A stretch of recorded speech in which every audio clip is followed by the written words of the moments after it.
नमस्कार साथियों, भारत से जुड़ी इंटरनेशनल खबरों की इस सीरीज में आपका एक बार फिर से स्वागत है। कुछ इम्पोर्टेंट हाईलाइट खबरों की बात करें तो खबर निकल के आ रही है कि जिस तरीके से बांग्लादेश के कट्टरपंथियों द्वारा हिंदुओं पर अत्याचार हो रहा था, अभी तक इस पर बांग्लादेश की अंतरिम सरकार, सेना और पुलिस सभी शांत थे।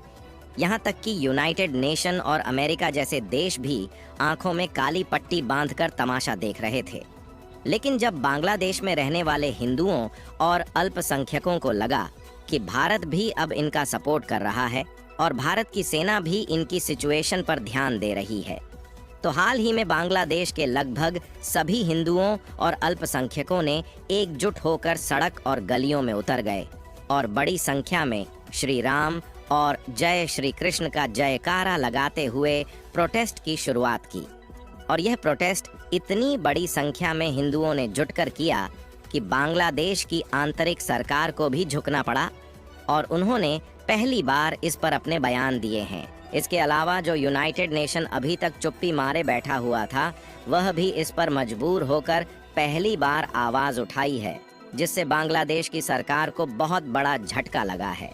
इसके अलावा हाल ही में यह खबर निकल कर आ रही है कि बांग्लादेश की जो टेक्सटाइल फैक्ट्रीज बंद पड़ी है, वह अपना कारोबार भारत के बिहार में शिफ्ट करने जा रही है,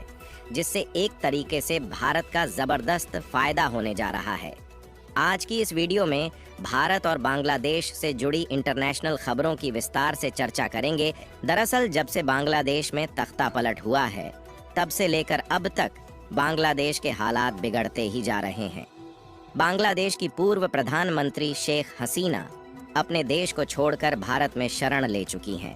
और वहां पर मोहम्मद यूनुस को अंतरिम सरकार के रूप में चयन कर लिया गया है। लेकिन इसके बाद भी परिस्थितियां कुछ इस कदर चल रही हैं कि मानो बांग्लादेश में किसी भी सरकार का कंट्रोल हो ही ना, क्योंकि अभी तक लगभग एक हफ्ते बीत चुके हैं, लेकिन बांग्लादेश में हिंदुओं पर अत्याचार दिन पर दिन बढ़ता ही जा रहा है।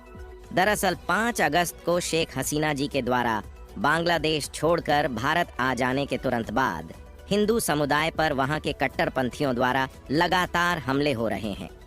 हिंदुओं की संपत्तियों और घरों को लूटपाट करके इन्हें जलाया जाने लगा है।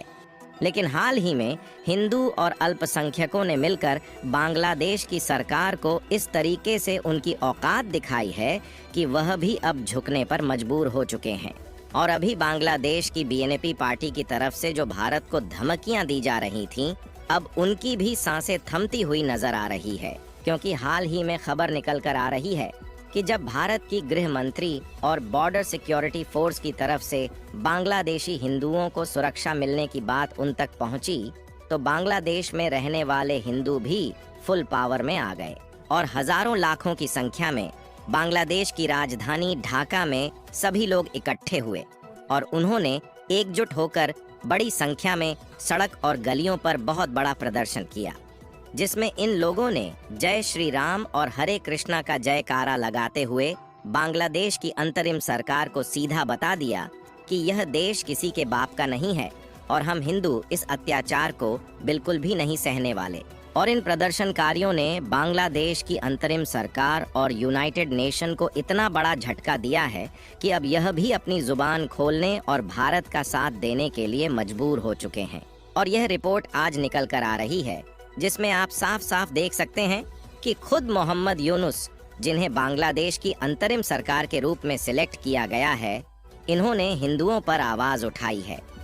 और इन्होंने खुद हिंदुओं और माइनॉरिटी पर हो रहे अत्याचार को लेकर चिंता व्यक्त की है।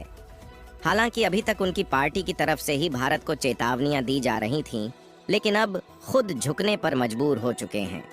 और इतना ही नहीं, बल्कि हिंदुओं के इस प्रोटेस्ट ने देश भर में इतनी ज्यादा खलबली मचाई कि मोहम्मद यूनुस को खुद देश भर के सभी विद्यार्थियों से बहुत बड़ी अपील करनी पड़ी है।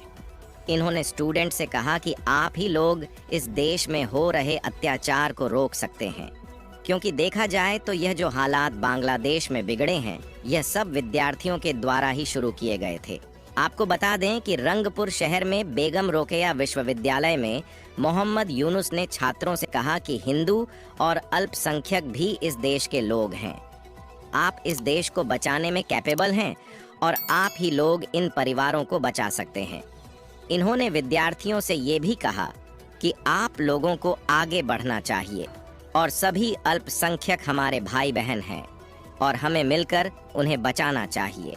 और उन्हें कोई भी नुकसान ना पहुंचा पाए। और न सिर्फ बांग्लादेश की अंतरिम सरकार ने इस पर पहली बार अपने कदम को आगे बढ़ाया है, बल्कि खबर निकल कर आ रही है कि जो यूनाइटेड नेशन अभी तक आंखों पर काली पट्टी बांधकर बांग्लादेश में हो रहे इन अत्याचारों पर चुप बैठा था, वह भी बोलने पर मजबूर हो चुका है और उनकी तरफ से पहली बार बयान निकल कर सामने आया है।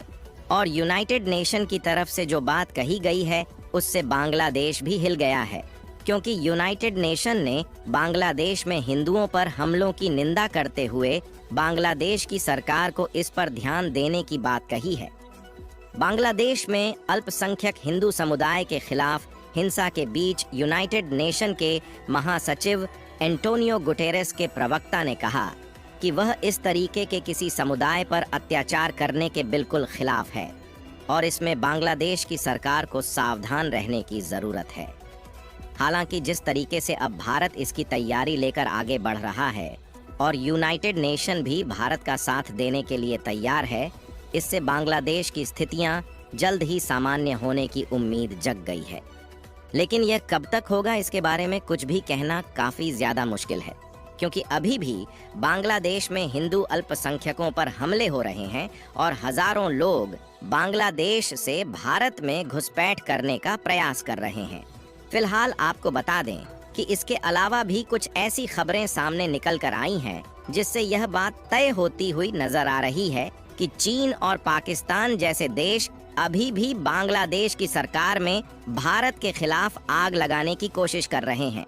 इसके अलावा बांग्लादेश की तरफ से भारत के लिए एक और अच्छी खबर सामने निकल कर आ रही है।